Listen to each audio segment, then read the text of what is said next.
دیکھیے بسم اللہ سے الحمد کی ابتدا ہوئی. کیوں بسم اللہ کو الحمد کے شروع میں کیوں رکھا گیا؟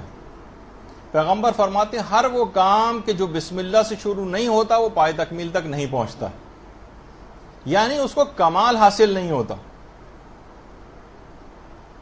امیر المومنین بھی یہ جملہ ارشاد فرماتے تھے کہ سب سے پہلی آیت جو حضرت آدم کے اوپر نازل ہوئی وہ یہی بسم اللہ الرحمن الرحیم، تاکہ ان کی اولاد جب بھی اس آیت کی تلاوت کرے اسے عذاب الہی سے امان مل جائے. یہ حضرت آدم کو سب سے پہلی عطا کی جانے والی آیت تھی بسم اللہ الرحمن الرحیم. بسم اللہ کے متعلق یہ بات کہی جاتی کہ بسم اللہ الرحمن الرحیم اصل میں دوستان خدا کے دلوں کا نور ہے، یہ عارفوں کی جان ہے، اور یہ موحدوں کے سینوں کا چراغ ہے، غمزدہ لوگوں کے غموں کا مرہم ہے، اور بیمار دلوں کے لیے ایک طبیب کی حیثیت رکھتی ہے بسم اللہ الرحمن الرحیم. باقاعدہ جابر بن عبداللہ انصاری فرماتے ہیں کہ جس وقت یہ بسم اللہ الرحمن الرحیم نازل ہوئی اس وقت عجیب و غریب کیفیت ہو گئی تھی.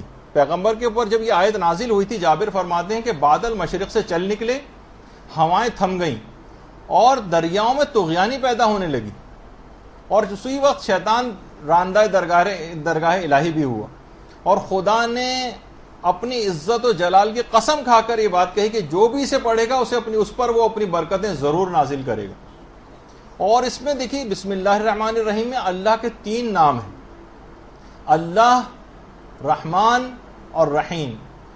روایات میں جملہ ملتا ہے کہ پروردگار نے اپنے 3000 ناموں کی ساری برکتیں ان 3 ناموں کے اندر سمو دی. اور اگر کوئی شخص بسم اللہ الرحمن الرحیم پڑھتا ہے تو گویا اس نے خدا کے 3000 ناموں کی تلاوت کر لی.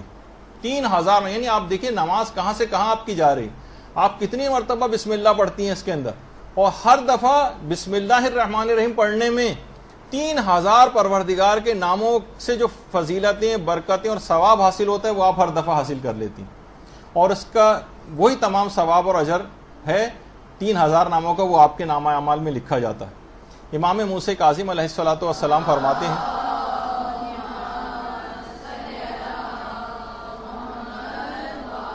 کہ ابھی آپ نے سنا کہ الحمد کا سورہ سب سے برتر تھا قرآن میں سب سے برتر آیت کون سی؟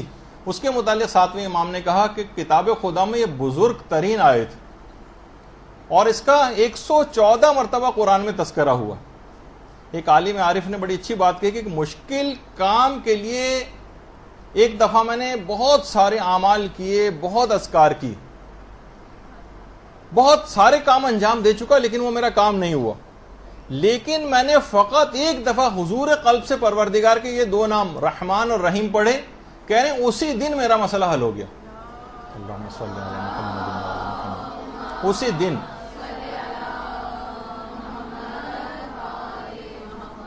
یہی وجہ ہے کہ وہ آپ نے سنا تھا اذان میں بھی میں نے چیز بتائی تھی، لیکن وہ اس کے بسم اللہ کے لیے بھی کہ قیصر روم کے سر میں جب درد ہوا تھا اور اس کو امیر المومنین نے ایک ٹوپی بھجوائی تھی جس کو پھر بعد میں اس نے کھول کر دیکھا تھا، اور اس کو فوراً ٹوپی پہننے سے آرام آ گیا تھا. کھول کے دیکھا تھا تو اندر بسم اللہ الرحمن الرحیم لکھی ہوئی تھی. اس کے بعد وہ مسلمان بھی ہو گیا تھا. اور یہی وجہ ہے کہ ایک عالم عارف نے اپنے کفن پر بھی بسم اللہ لکھوائی تھی. یہ جو رحمان اور رحیم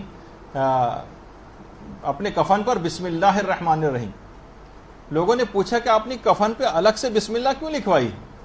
کہا اس وجہ سے کہ جب تمام لوگ قیامت میں پروردگار ان کے قبروں سے نکالے گا تو میں کہوں گا کہ پروردگار میں نے اپنی اس کتاب اعمال کا جو عنوان ہے اس کفن پہ تحریر کر دیا، اب مجھ سے میری اس کتاب کے عنوان کے مطابق سلوک کرنا.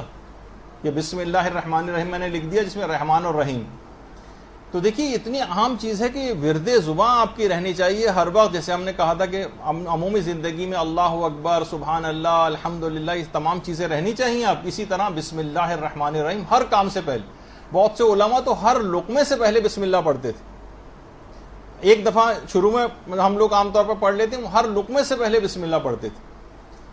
اور باقاعدہ روایات میں ملتا ہے کہ جن لوگوں کو عادت ہو جائے گی نا بسم اللہ کی، اتنا زیادہ ان کو ایک فضیلت حاصل ہو جائے گی، ثواب، اور ایک یقینی ہلاک ہونے والی کیفیت سے اس وقت بچ جائیں گے. سب سے اہم ترین مرحلہ علماء اور عرفا کے دل ٹکڑے ٹکڑے ہو جاتے ہیں اس کو سن کر، اور وہ ہے جس وقت نامہ اعمال کو ہاتھ میں دیا جا رہا ہوگا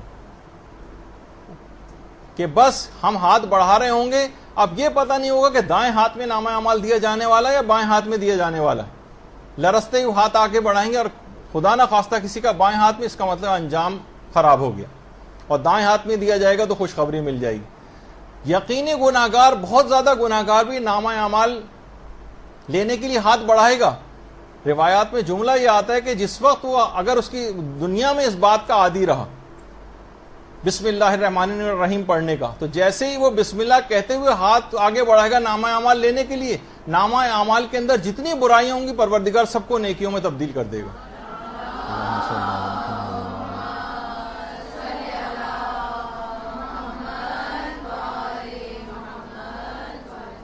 جتنی برائیاں تھیں سب کو نیکیوں کے اندر تبدیل کر دے گا اور انجام بخیر ہو جائے گا۔